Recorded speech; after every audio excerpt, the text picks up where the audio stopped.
1,00,000 మంది శివభక్తులతో కలిసి మహారుద్రాక్ష పూజలో పాల్గొనండి. వెంటనే కాల్ చేసి మీ పేరును నమోదు చేసుకోండి.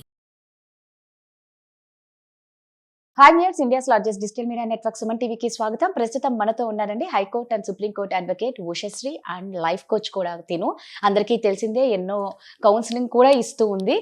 అయితే మనం ఆల్రెడీ ఒక 2-3 డేస్ నుంచి చూస్తున్నాం. ఒక వీడియో బాగా వైరల్ అవుతుంది. తండ్రి వాళ్ళ బాబును పట్టుకొని ఏడుస్తూ ఉన్నాడు. అంటే భార్య రెడ్ హ్యాండెడ్గా దొరికింది అని. అందరూ ఏమనుకున్నారు, అందరు వీడియోస్ కూడా వదిలారు, ఆ అమ్మాయిని చంపేశారు అని. కాదు, ఆ అమ్మాయిని ఏం చంపలేదు. ఆ అమ్మాయి ఇప్పుడు సేఫ్లో ఉంది. సో దాని డీటెయిల్స్ అడుగుతాము. అలాగే ఎలాంటి కేసులు ఉంటాయి ఇప్పుడు ఈ అబ్బాయి మీద అనేది అడుగుతాం.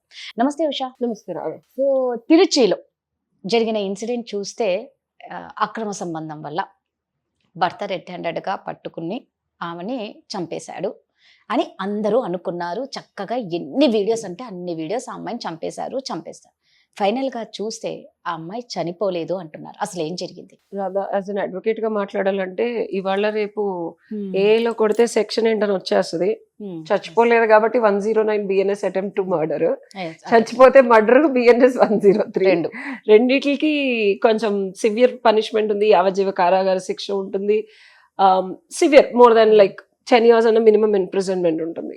రియాలిటీలో మోస్ట్లీ ఇక్కడ ఇంటెన్షన్ టు కిల్ హరే కనిపిస్తుంది. అందంగా ఉన్నావంటే చెంపదెబ్బలు కొట్టచ్చు, లేకపోతే పార్లర్కి వెళ్లకుండా ఇంట్లో రిస్ట్రిక్ట్ చేయొచ్చు. బట్ కత్తి తీసుకొని కోసాడంటే this an intention of murder అనేది ఎస్టాబ్లిష్ అవుతోంది. అండ్ మర్డర్ జరిగిపోయింది, చచ్చిపోయింది అన్న రియాలిటీలో అతను ఉండటం వల్లే ఆ వీడియో చేశాడు బయటకు వచ్చి. ఎందుకంటే తనకి తెలుసు, ఒక మనిషిని చంపేస్తే చాలా సివియర్ అఫెన్స్, అది యావజ్జీవ కారాగార శిక్ష పడుతుంది compulsory, irrespective of what future లేదని తెలిసి ఆ అబ్బాయి ఏడుస్తూ బయటకు వచ్చి వీడియో చేశాడు. అండ్ బిడ్డను కూడా చంపేస్తాను అని చెప్పి. సో ఇంటెన్షన్ టు మర్డర్ అనేది చాలా వెల్ ఎస్టాబ్లిష్డ్ ఉంది. దో ఆ అమ్మాయి చచ్చిపోయింది అని అనుకుంటే కనుక డెఫినెట్ గా ఇది మర్డర్ అవుతుంది. బిఎన్ఎస్ సెక్షన్ 103 వర్తిస్తుంది. ఆ అబ్బాయిని ఇమీడియట్ గా అరెస్ట్ చేసి వాట్ ఎవర్ ఎవిడెన్స్లు ఇవన్నీ తీసుకుంటారు. కానీ ఆ అమ్మాయి బతికి బట్ట కట్టినా సరే it's still an attempt to murder with an intention to kill. వేరే కత్తి తీసుకొచ్చాడు, భయంకరంగా అమ్మాయిని కోసేసాడు, డోరేసి వెళ్ళిపోయాడు.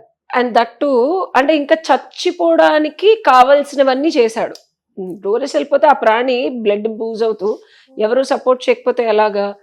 సో ఇక్కడ మెడికల్ ఎగ్జామినేషన్ చేస్తారు డెఫినెట్ గా. అండ్ పూర్వాపదాలు ఎవిడెన్స్లన్నీ కలెక్ట్ చేస్తారు. కత్తిని వీటిలన్నిటిని తీసుకుంటారు. And crime scene of offence దగ్గరికి వెళ్తారు. ఇంకా సాక్ష్యాధారాలన్నీ పోలీసులు దీన్ని తీసుకొని సీరియస్ గా ఇన్వెస్ట్ చేసి ఇమీడియట్ గా అబ్బాయిని అయితే అరెస్ట్ చేస్తారు, ఎఫ్ఐఆర్ కట్టి. ఇంకా అబ్బాయికి బెయిల్ కూడా రావడం కొంచెం మోస్ట్లీ కిల్లింగ్ అ పర్సన్, నీ సొంత భార్యని.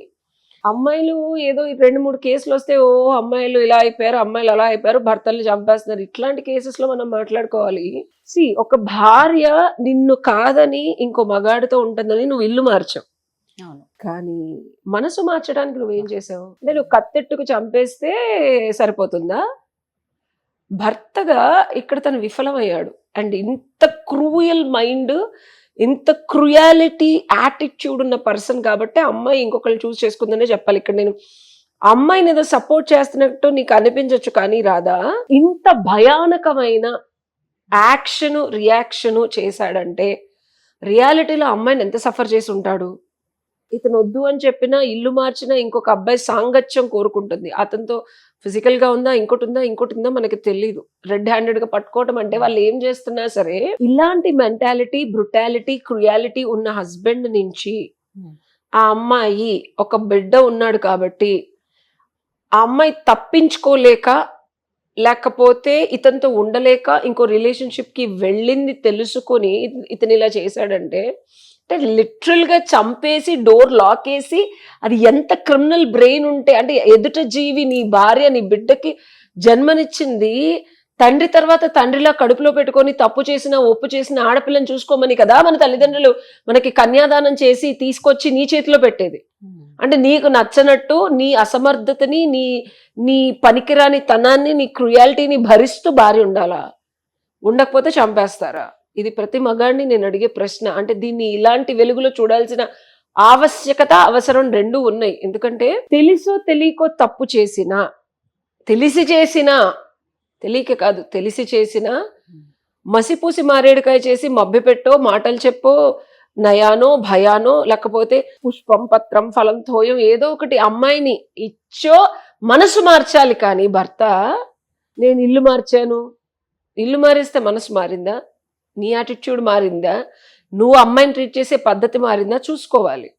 అయినా వాడిని పిలిపించుకుంది అంటే ఎందుకు, వై, ఈ ప్రశ్న అడగాలి మనం అబ్బాయిని. ఎందుకు నీ అసమర్థత మగాడిగా ఏంటి రిలేషన్షిప్ లో అని అడగని ప్రతి జనానికి ప్రతి సొసైటీకి ఈ దౌర్బల్య స్థితి పడుతూనే ఉంటుంది. ఎందుకంటే అసమర్థత అనుకుంటున్నారు. ఆడపిల్ల వినయత విఘ్నత అర్థం చేసుకునే తత్వం, భార్య పొజిషన్ లో ఉండి భర్తను వదిలేసి పిల్లల్ని వదిలేసి వెళ్ళిపోకుండా ఆ అమ్మాయి తను ఏం చేయగలదో ఒక పరాయి స్త్రీ సాంగత్యం కోరుకుంటే తప్పులేదు, పరాయి మగాడు సాంగత్యం కోరుకుంటే తప్పు.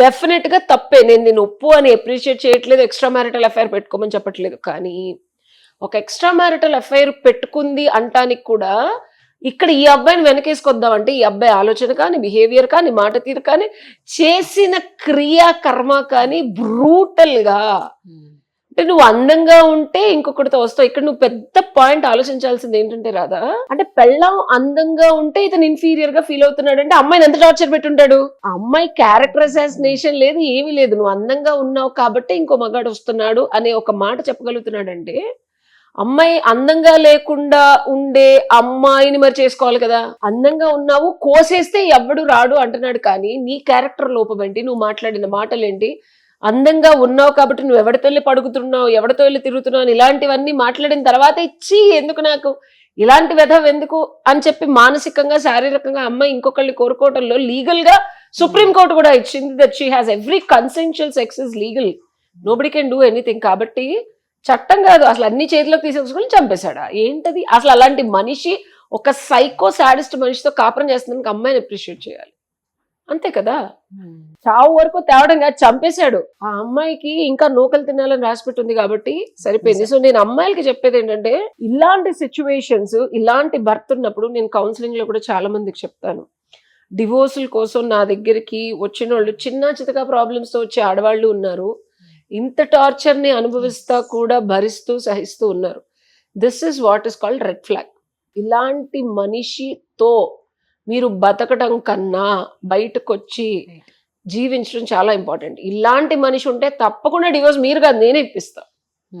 This is the red flag for any women who is suffering. And ఇలాంటి వాళ్ళు తప్పకుండా డివోర్స్ తీసుకోవాలి, ఎందుకంటే లేకపోతే చచ్చిపోతారు. సో ఇదండి నిజంగా, అంటే ఎవరైనా సరే మీకు కూడా ఎలాంటి ఫ్యామిలీలో ప్రాబ్లమ్స్ ఉన్న భర్తతో కానీ అత్తతో కానీ మామతో కానీ చక్కగా ఉషా కౌన్సిలింగ్ ఇస్తారు, దానికి తగ్గట్లు ఏం చేయాలో కూడా చెప్తారు. Thank you Usha. Thank you.